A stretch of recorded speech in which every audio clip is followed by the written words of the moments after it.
into the and coming into the organization, kind of a history of what the coalition and the partnership has done over a longer time span, years. So often we come into organizations and there's this, it's a year-long learning curve of kind of what the organization is about, and we really don't know what it did in the past, right? So it gives you that kind of institutional history and your stakeholders and new staff as they come into the organization. The information lets you leverage additional resources. I mean, this is kind of process data, process information that you can use to tell your story in a quantitative, both qualitative and quantitative way to various folks in the community or in the state. So that, if you're seeking grant funds or budget resources from the county commissioners, that kind of this data will allow you to tell different kinds of stories about your initiative, and definitely can display your capacity for success, your capacity for implementation and engagement.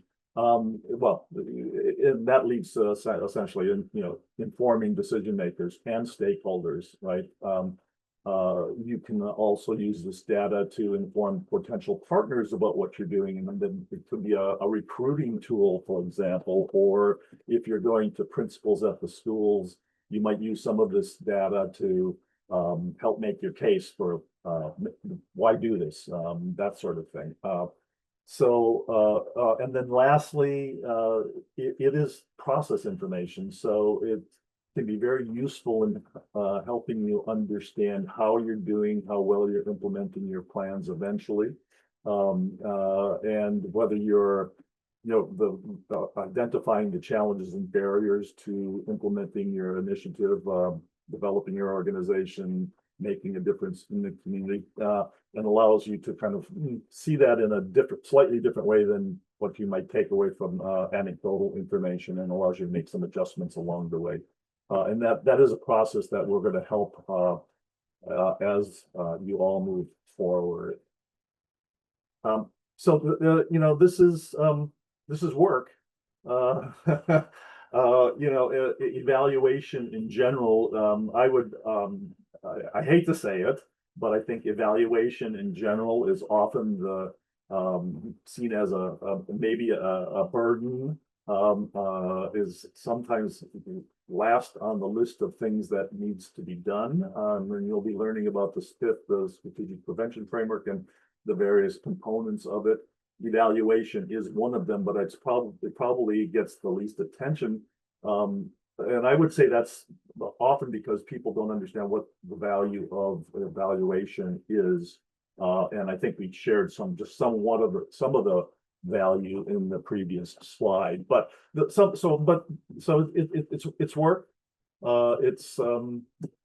It's repetitive in many ways, but there's a lot of challenges to documenting well, and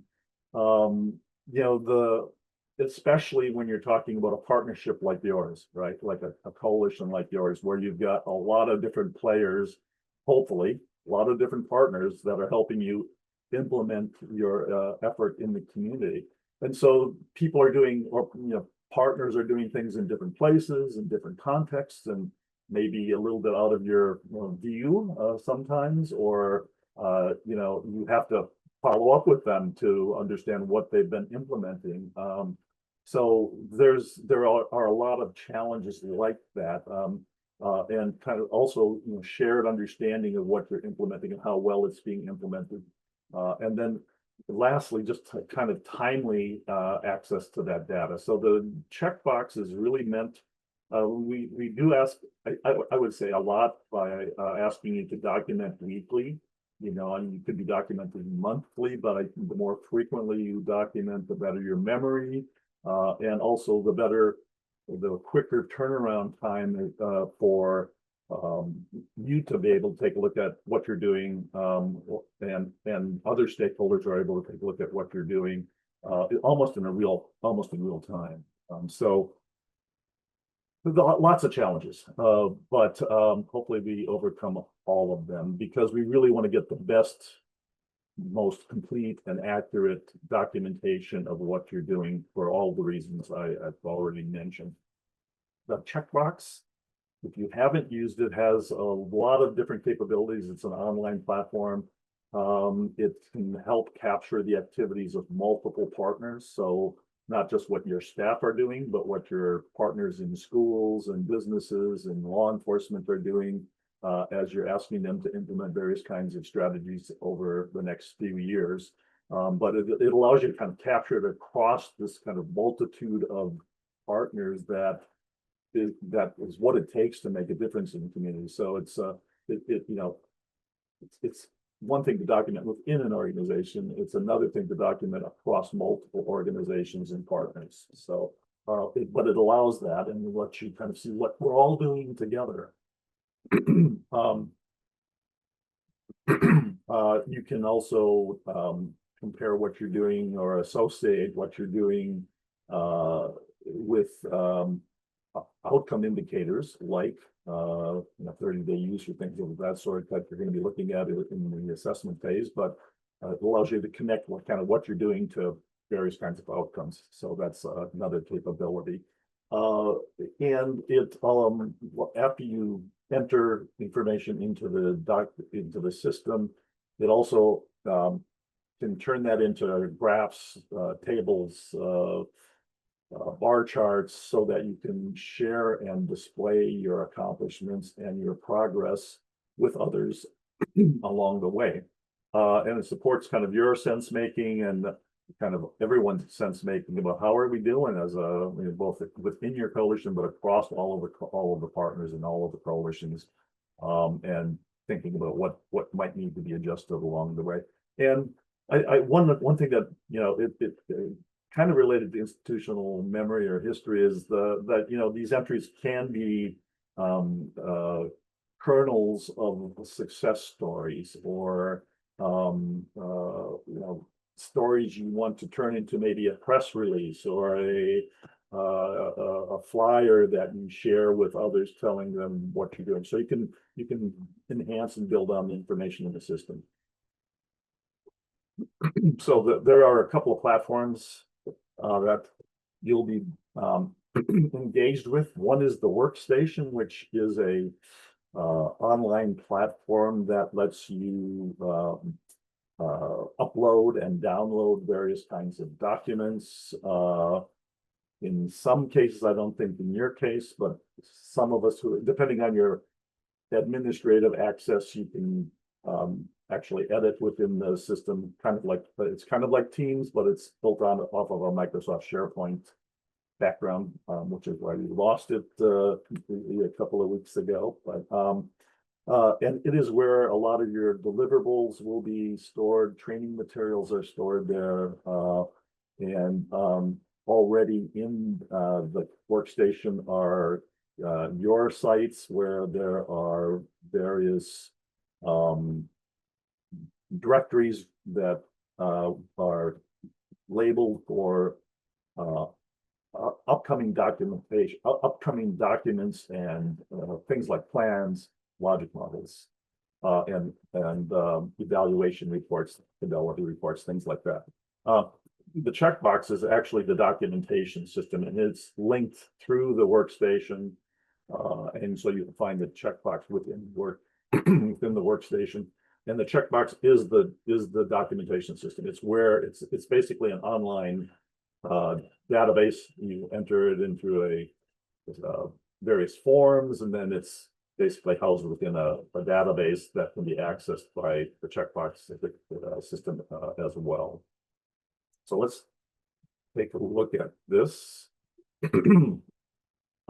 So navigating the system, I think we'll show you that at the end, but basically you might want to, you can access myctv.org, and that'll take you to the Kansas Prevention Collaborative site, Workstation, and when you're in that, when you're within the Workstation, you can, well, first of all, you should probably bookmark this You can find it, you can Google it, you can find it a lot of different ways. And then we asked everybody to, basically your access is set up through a Microsoft account, which hopefully we've done with you already.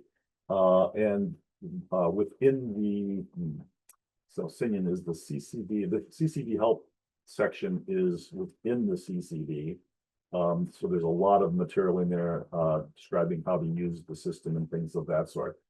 There's to Heather's comment earlier on, I always learn new things as I use these systems, and that would be the case with the checkbox as well.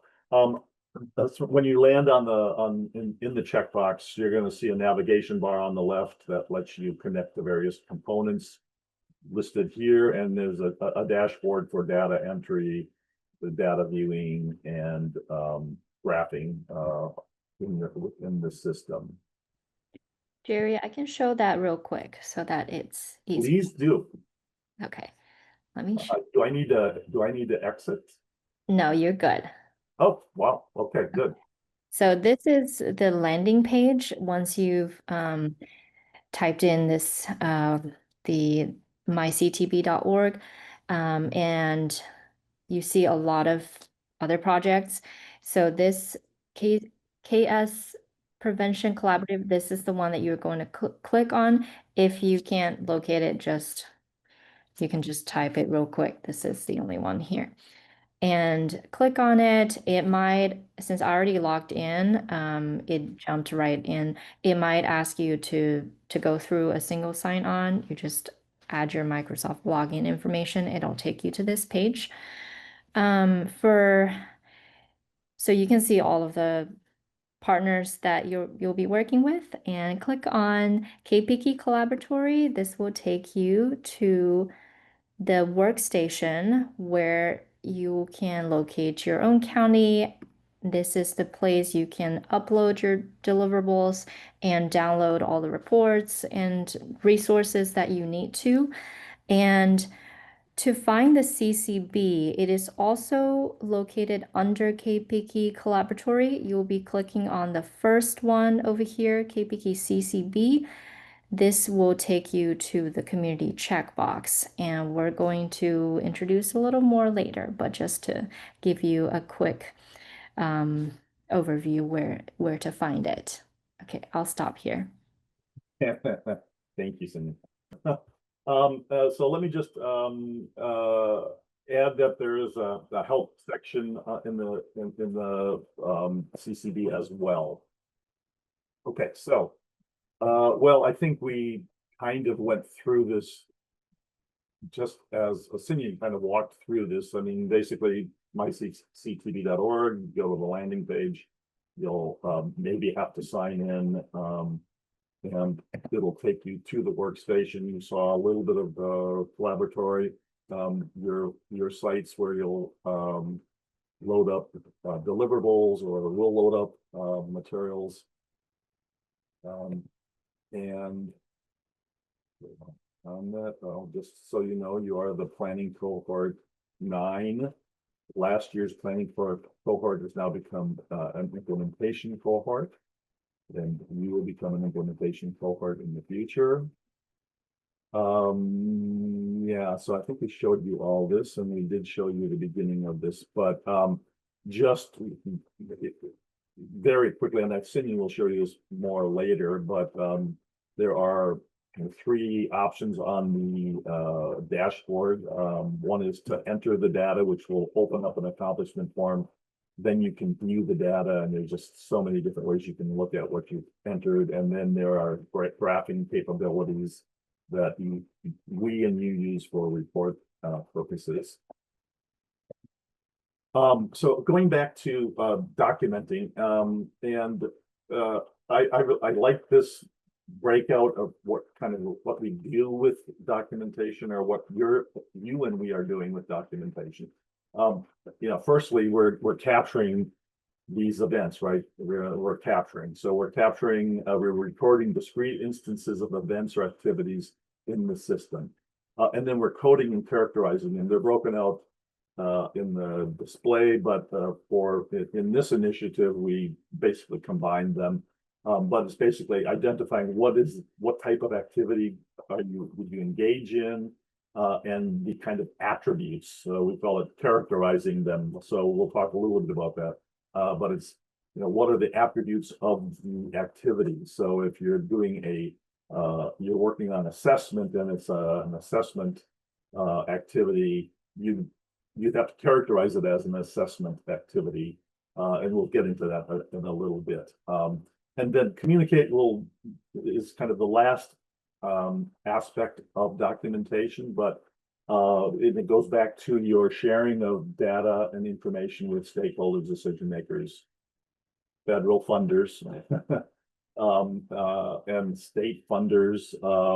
But we'll talk more about communication at a later training, maybe next month. I think September. Yep.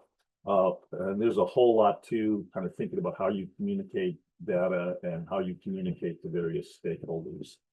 But we'll cover that at a later point. So documentation. Who documents? That's really up to you. It's some coalitions, the project director or is the only one documenting. Some coalitions will have subcommittees, and the committee chairs will be documenting, or the mobilizer will be documenting. It's up to you, kind of how to best do that. My only recommendation is, people closest to what's going on, you should try to get them to be documented. So if you want to add people to the system who you might want to involved in documentation, let us know, and we'll add them and give them access to the system and things of that sort. But it's really your call as to who documents. And our role is data quality assurance, for all of the different reasons I've mentioned earlier, reporting to the feds, providing you with good feedback, and the KDADs as well. So that's specifically our role. Oh, and I do want to watch my time here. So what do you document? It depends on where you are at in your coalition timeline, or the initiative's timeline. And it's also kind of depends on what phase of the strategic prevention framework you're in, things of that sort. So it depends. But basically you're documenting what you're doing to implement the overall initiative. Documentation sources can, it could be your personal knowledge, maybe it's your partner's co-conspirators' knowledge. It could be meeting minutes, reports.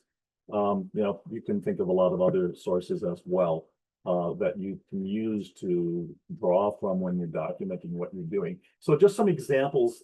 At this point in time, you're in a planning phase. You're in the planning year.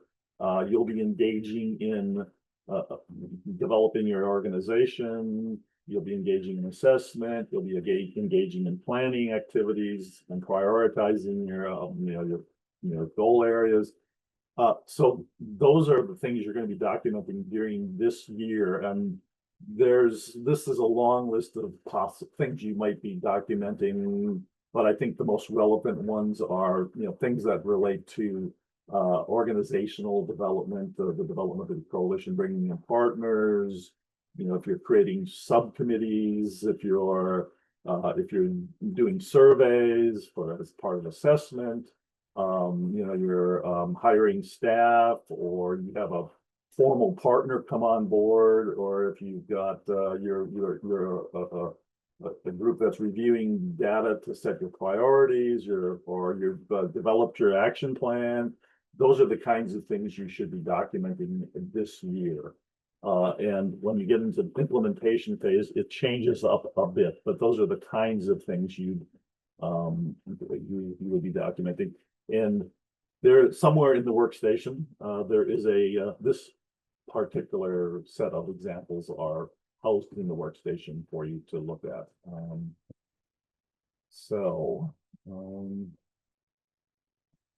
Takes us to the accomplishment form. Sinyan will take you into one at the end of this presentation and walk through an entry, and maybe we'll try to get you to do some entries as well. So let me move on through. So basically, there's an accomplishment form.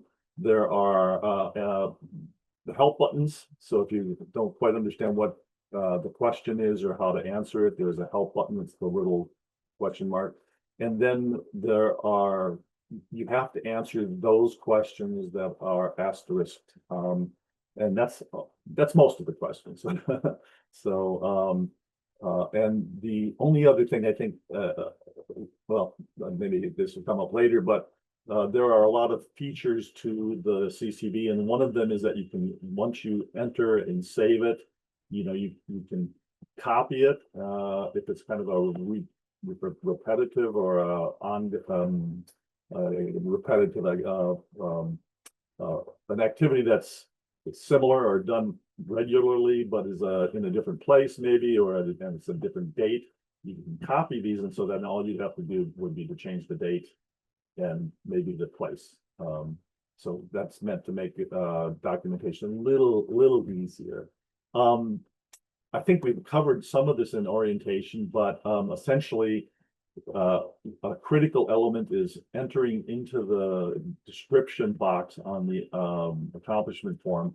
Jerry, yes. you did have a question. The previous Yep. slide, there was a cheat sheet file in the workstation. Could you explain that just a little bit more? Yeah. So so the cheat sheet is basically in this part, maybe it's a misnomer, but it is this list of examples. So if you just want to be reminded of possible activities to document, this would be the cheat sheet for just giving you some examples of that. Does that answer the question? Yeah, okay. Yes.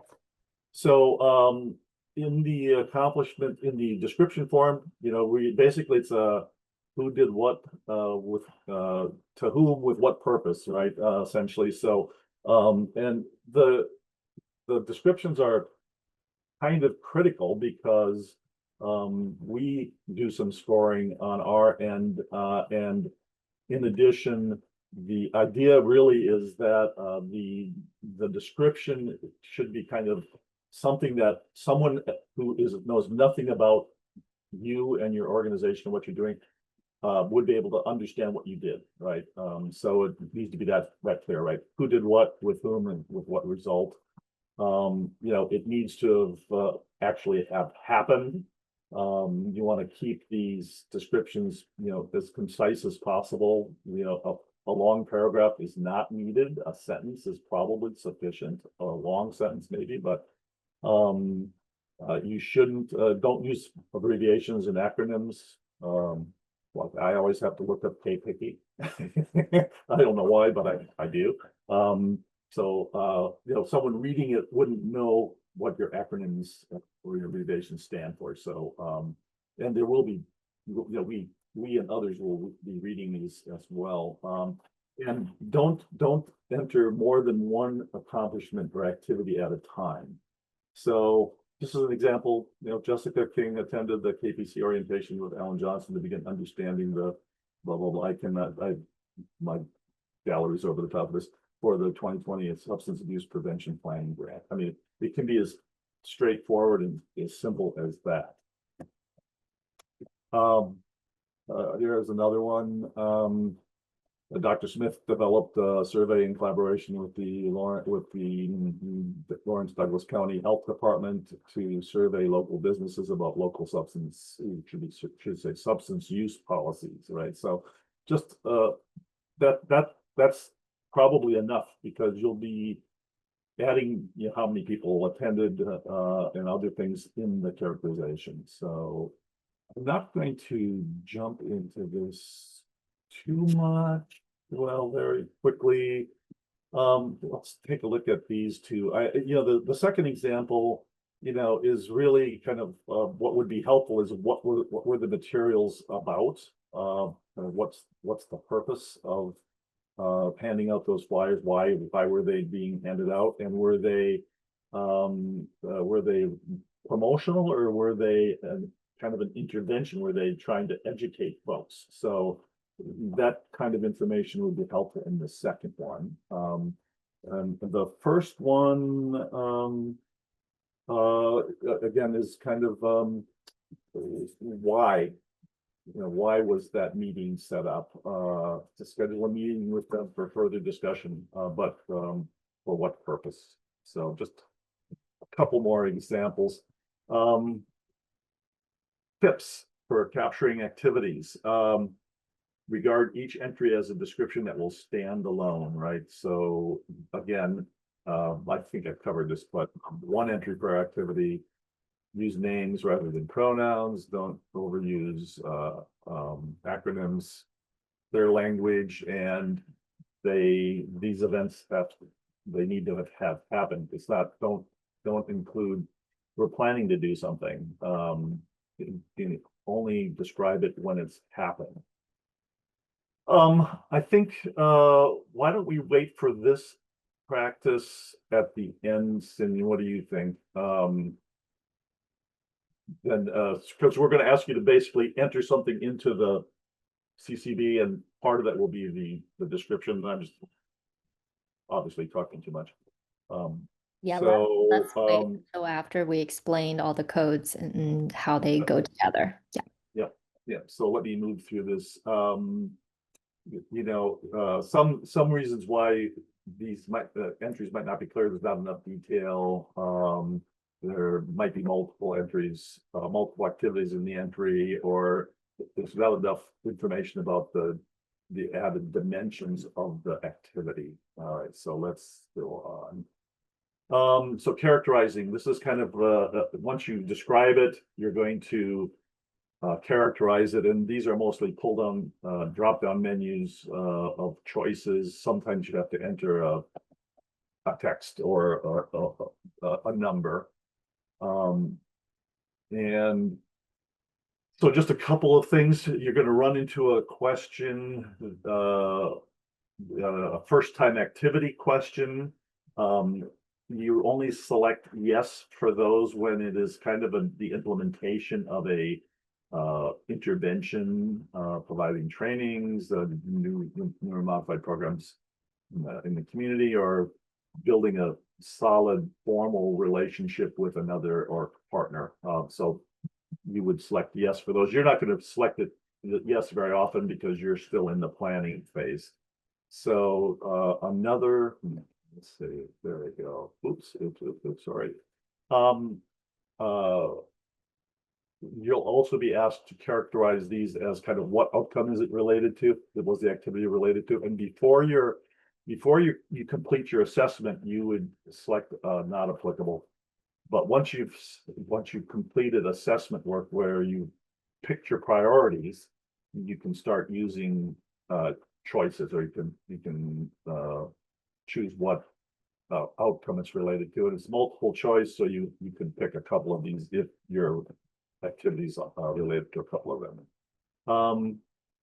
Yeah, at this stage, you're not going to be doing much with implementing evidence-based strategies. So this question will come up, and it's a required question, but just select no. Once you get into the next year, the implementation phase, you'll probably be selecting that a lot. You're going to be characterizing each entry by a strategic prevention framework phase, and I'm thinking you're getting training on that this Friday. More of that this Friday. But in the planning year, the phases that you would characterize entries with would mostly be assessment, capacity building, or planning. And there are things called CSAP strategies, the Center for Substance Abuse Prevention. Hopefully they hang around for a while. And they also want us to type, or they want everybody they fund to type their activities by these types of strategies. Mostly at the planning stage, you're going to be choosing community-based processes, which are really developing coalitions and beginning these community kind of developmental processes that relate to assessment planning and things of that sort. So that once you get into implementing strategies evidence-based strategies, they're gonna be categorized by the type, the prevention, education, or drug-free alternatives, things like that.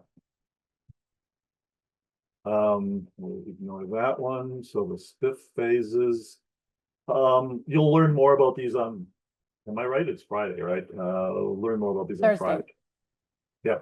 Thursday. So, I won't go into any great detail, but again, assessment, you're gonna be figuring out your, the priority areas that you're gonna focus on.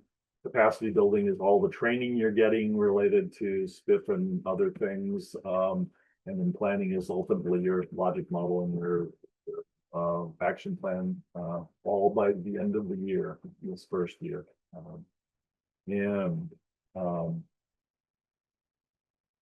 Okay, so there are some associations. So I already covered that. These are kind of associated.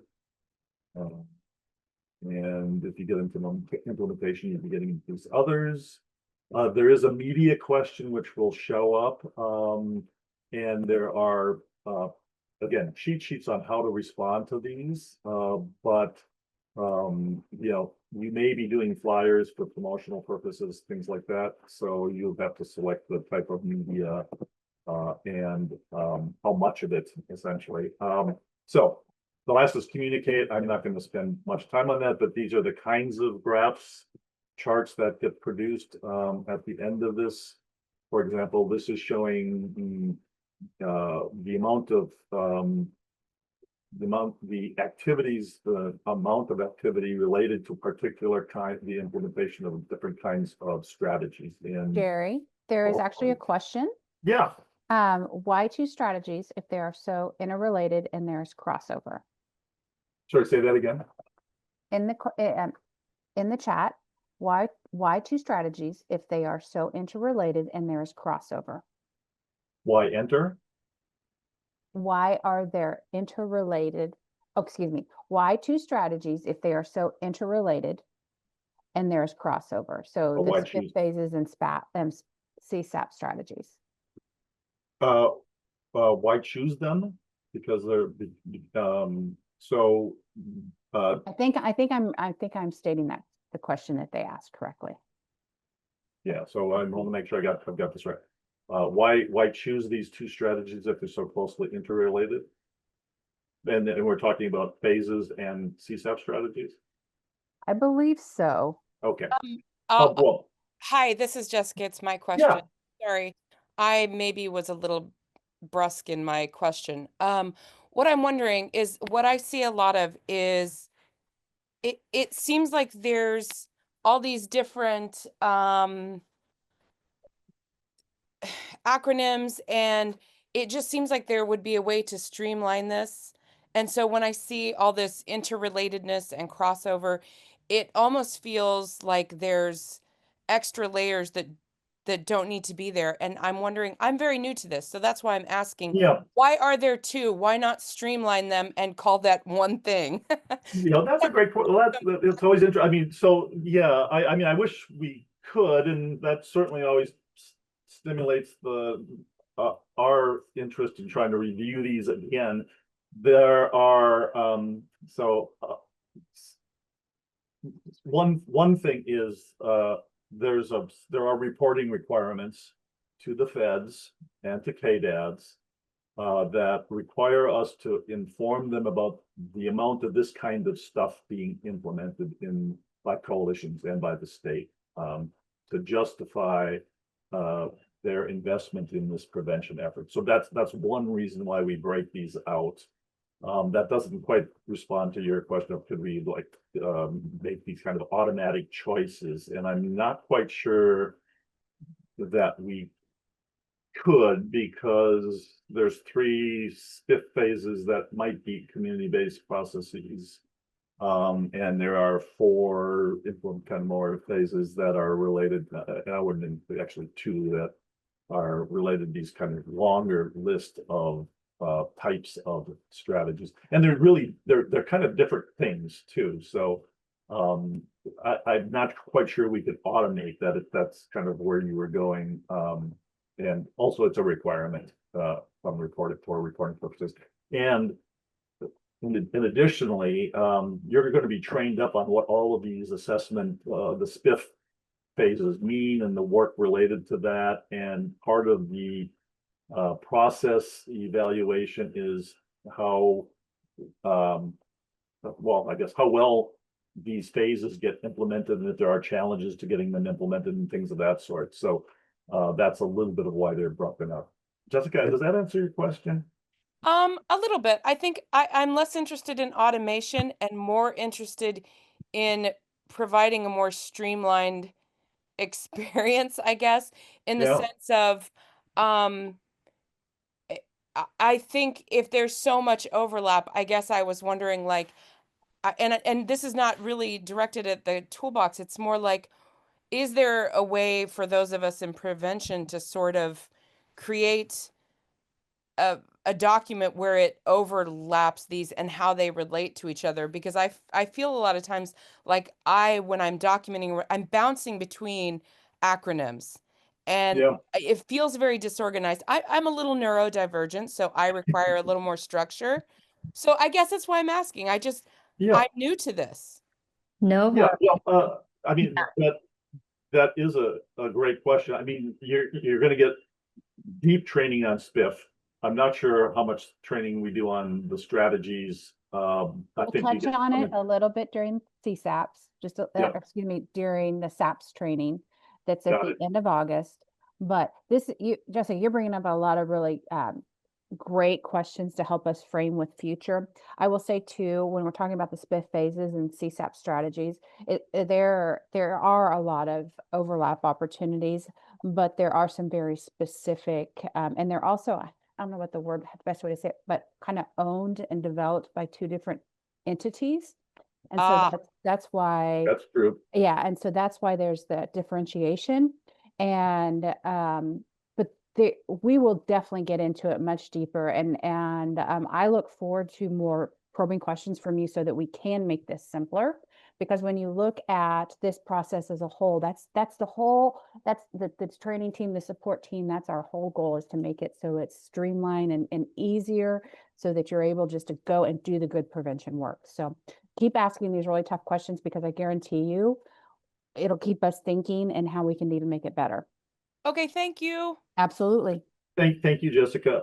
Yeah, and it does prompt us to really kind of keep reviewing that entry form, right? So it's not as, we want to make that as streamlined and easy as possible.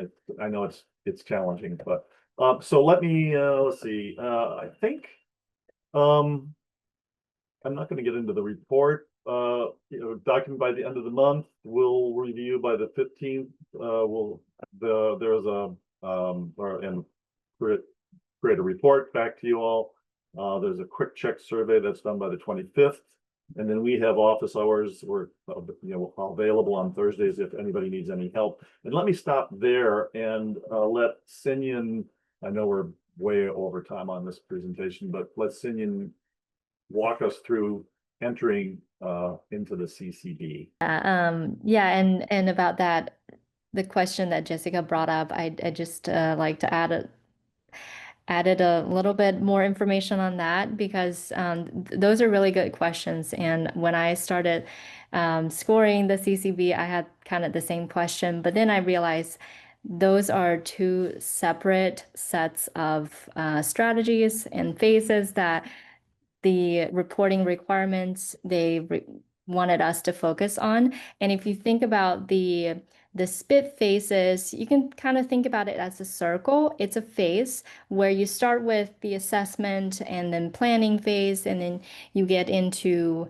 with some capacity in between. And then when you build enough capacity, you'll be able to implement and then sustain that effort and making evaluations.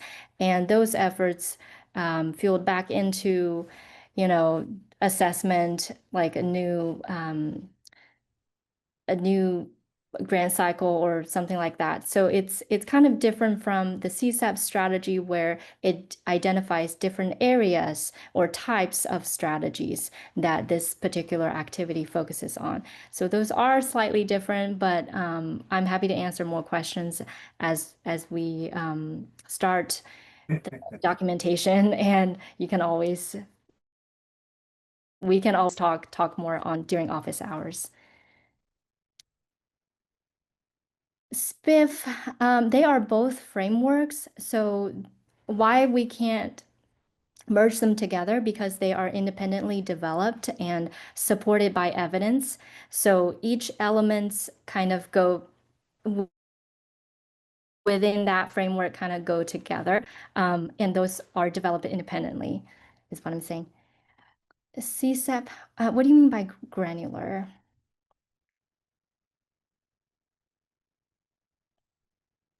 Sorry, I needed to unmute. I was typing. I guess I mean, is SPIF more of a like a philosophical framework and CSAP is more of a granular framework? Like these are the very specific and concrete projects we need to enter into. And I guess when I say streamline, I don't actually mean that you wouldn't in some way document that they're different.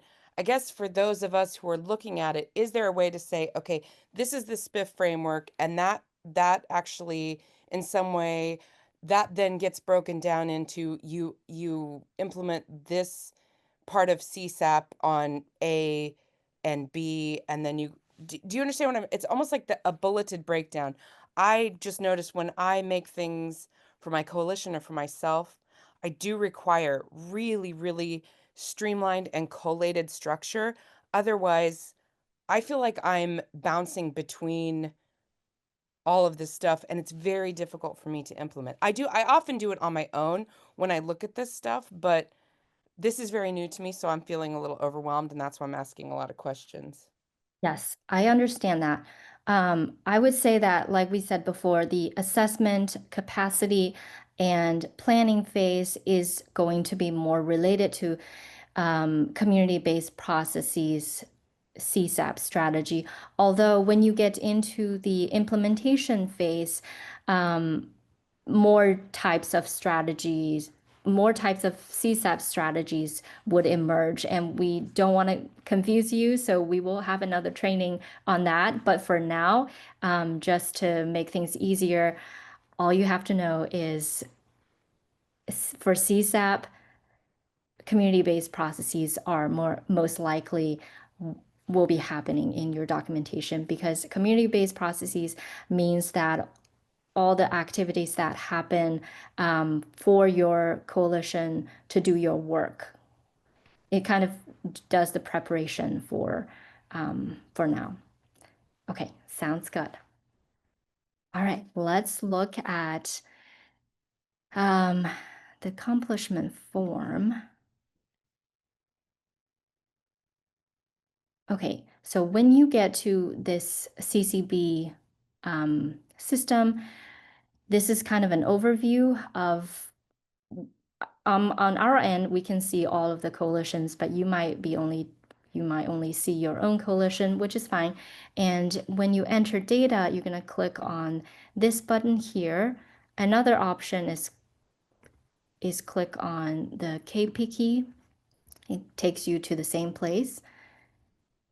And you would click on New to start a new accomplishment form. And you will always be observer 1, so no need to change this. Date of the activity is the activity that happened. And if you're not sure what each question is referring to, always click on this help box. And it asks for your name, and this would be the individual who document this information. It doesn't necessarily have to be the person who are involved in this activity. No need to change this. And you will be selecting your project, which is planning grant.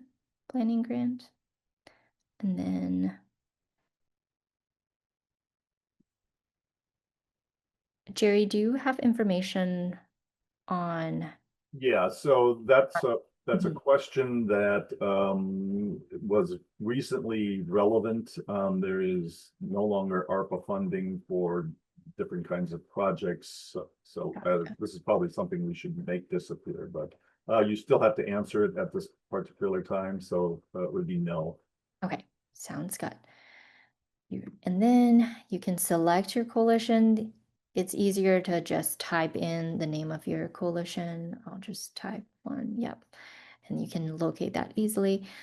Select your cohort. We kind of make the three current ones on the top. You'll be selecting the planning cohort 9. There are also other things, just ignore them for now.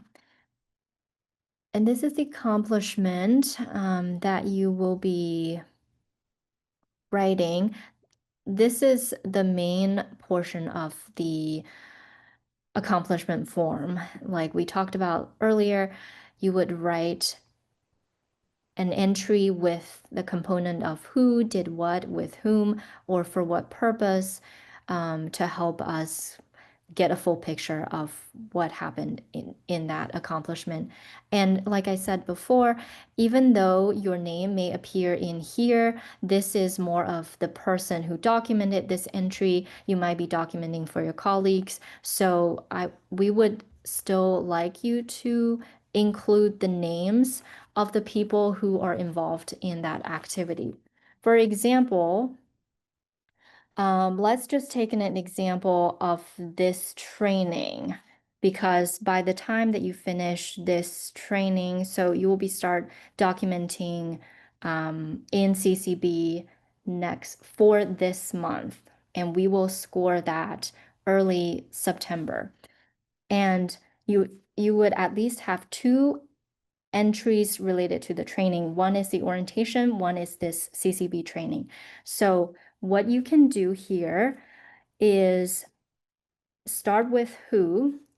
So if you're a community mobilizer, you can say community mobilizer, and then your name, attended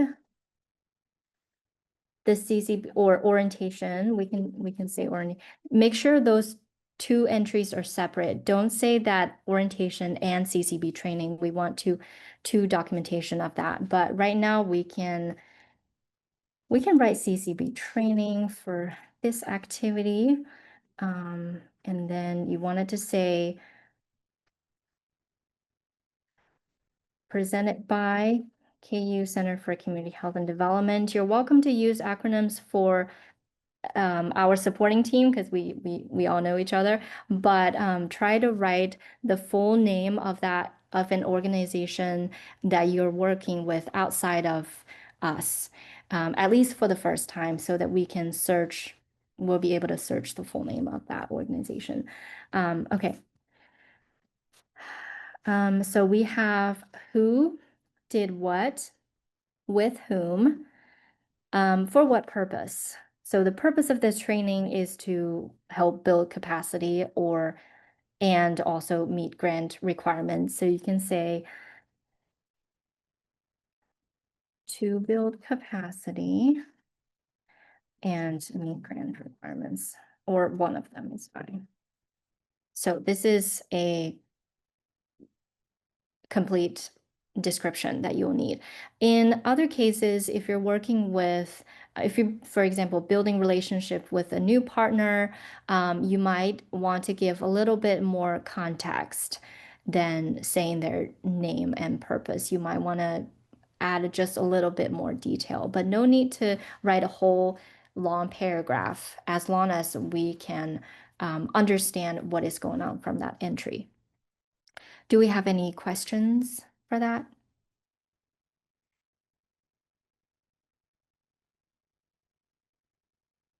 Okay. Is this the first time this activity has occurred? For this particular entry, yes, it's the first time you've attended the CCB training. I will say that we ask this question mainly because we wanted to capture community change that will happen later. Whenever you are documenting an activity that involves implementation or implementation or interactions with new group of people for a specific purpose, we would like to know if that's the first time things have occurred. If this activity has occurred with a different group of people, but for the same purpose, you can select no. But for this activity, I'm going to select yes. Specific outcomes, like we explained earlier, we haven't completed the assessment yet, so you're going to select NA. Is it related to evidence-based strategy? Right now, we don't have any implementation yet, so we're going to select no. And for the SPIT phase, what do you all think this activity belongs? Like we talked earlier, at the planning phase, you will only be selecting assessment, capacity, and planning. So which one? I see a message in the chat. Yeah. Sorry, I can't Shared see. capacity. Capacity, yes, correct. Rebuilding capacity, because we already included in the entry. Sometimes it's easier if you include this so that we can be more, we can specifically know what that is. You don't have to, but it just help everybody.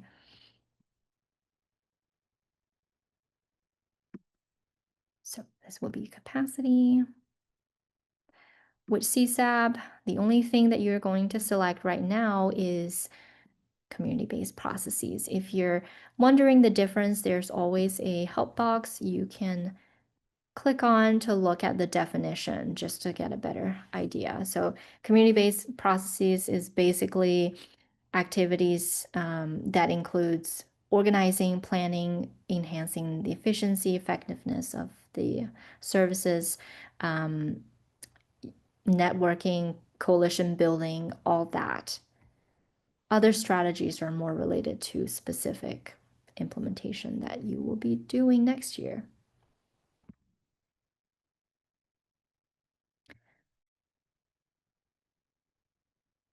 Okay, sectors, it doesn't apply. Length, an hour and a half. Let's see, I think it requires you to use minutes. So you'll be entering 90.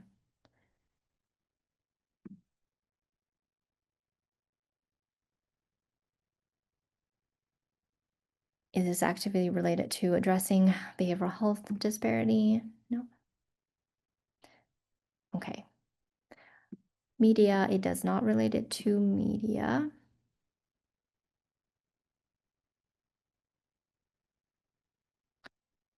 It does not apply.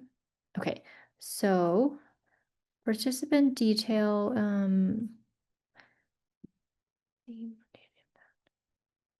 so because this is not related to any implementation, we're going to select NA and 0 because this is asking the number of individuals served. This is more related to implementation. So that is all. When we score, we're going to continue working on this form, but for you, this is all you need to do. Do we have any questions so far?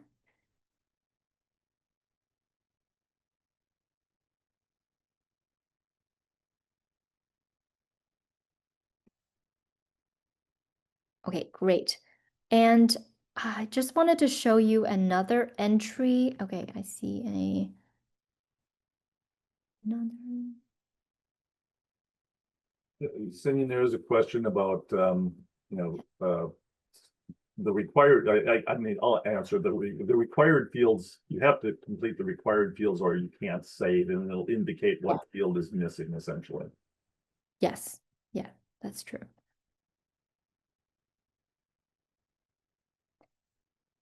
Okay, let me show you another description because other than capacity, you might also see assessment and planning as you move on. So I wanted to add another example about assessment that you'll be doing.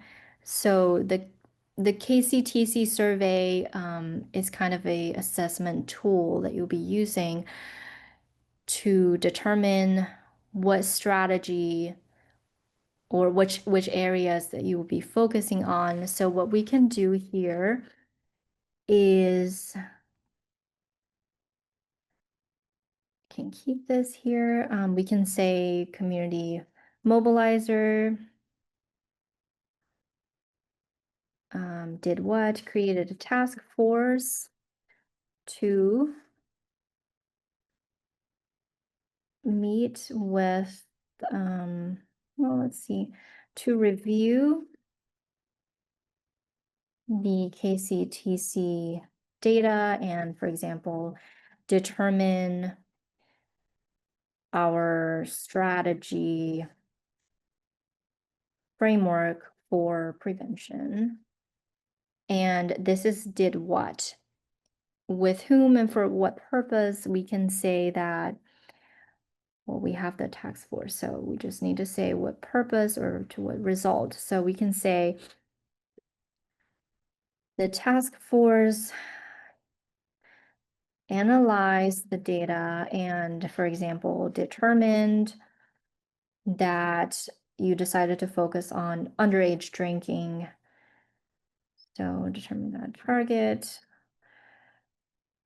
area is underage drinking. And also possibly you can also determine your risk factors, goals, and possibly evidence-based strategies. So this is how you complete an entry.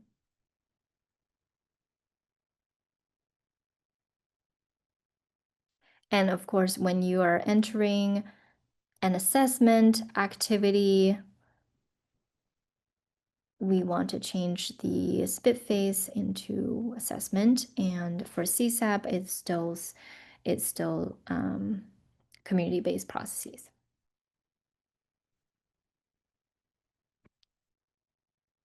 All right, any questions?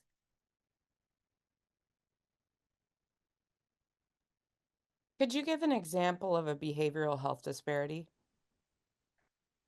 Behavioral health disparity.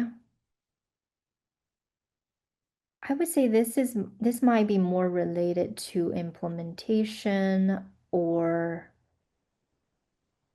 Jerry, have you Yeah, seen? we will actually be discussing that further on this coming Thursday. And because you'll need to identify if you were focusing on that within your plan, so that, yeah, that will come along more specifically during the implementation. Okay, thanks. Bet. Thank you. Yeah, things usually if you don't recognize something, it's probably not related to your documentation. All right, and yeah, so for a more comprehensive help, just a place that you can find all of the answers, you can click on this help button here related to accomplishment. It'll take you to this website with all of the video walkthrough and everything if you have more questions. But you're also welcome to just shoot us a message and we're happy to meet with you to discuss that as well. All right, let me stop sharing here. Right. Does anyone have any questions so far that Jerry and I can answer a little more? Tinian, I had just a question, a clarification. That second description that you made had a couple of activities included in it. So are you suggesting that coalitions kind of wait, and so that in my mind, the task force might have met a couple times, right? Because you said created the task force and then they found the underage drinking, so that might take a couple of meetings. Are you wanting them to wait until the end and call that an accomplishment, or would you like for them to break? And I guess this question is for both you and Jerry, or would you like to see that one broken down? That's a great question. When I was thinking that example, I was just thinking, okay, they have this task force, but yes, it's actually, it takes several steps. If they've created the task force specifically to work on a project, we would like to see an entry on that as well. Yes, that would probably work better with separate entries. They first create the task force and then they meet and analyze the KCTC data together and what happened during that meeting. Yeah, that's a great question. Thank you. Yeah, listen, did that answer your question? Yeah, they should be broken out, right? So, you know, probably it's more than one meeting process. I mean, if they get it all done in one meeting, that would be fine, but not likely, right? Can I ask a quick question? Go This ahead. is Deb in Barber County. And it may be something that I just missed that you covered, but so on these weekly check boxes, so everything that we do in a week will be its own entry?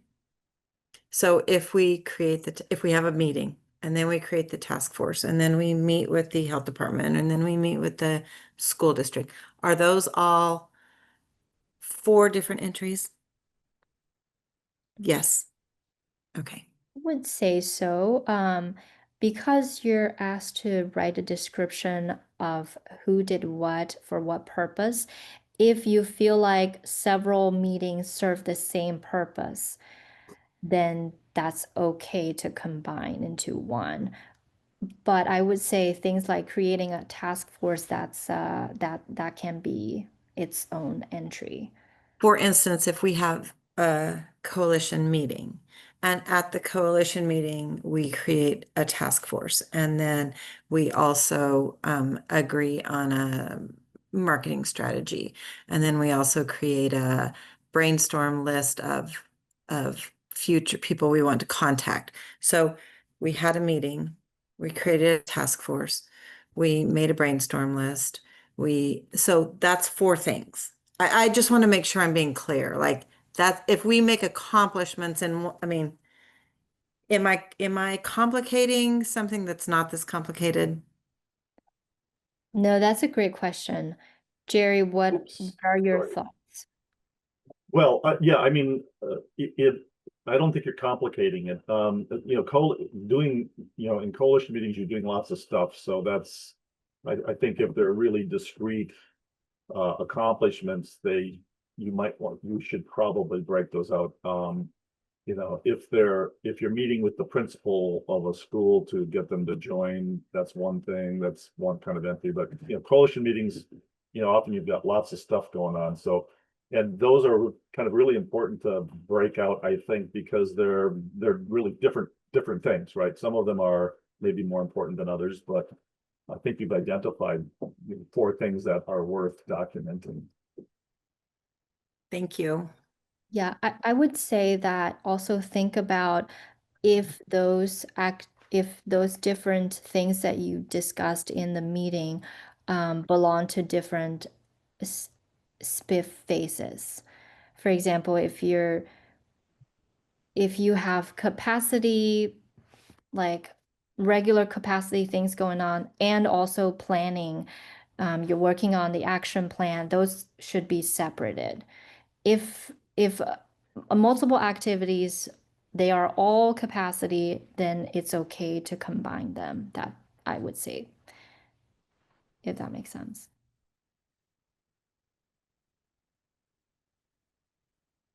I know from experience that entries have been made, and if there are opportunities to get you an additional entry, that those recommendations have been made to the person. So I always encourage you to make an entry with all the information, and then if there are opportunities to get an additional entry, I know that everyone from KU has been really great about making that suggestion as far as, I think you've got maybe 1 or 2 more entries you can make from this. So that would be my initial recommendation. Okay, good. Thank you. Right. I appreciate everyone joining this training today. I plan to make some office hours every first Thursday of the month. But I just reserve that time. Please feel free to schedule an appointment to discuss any CCP related questions if you have.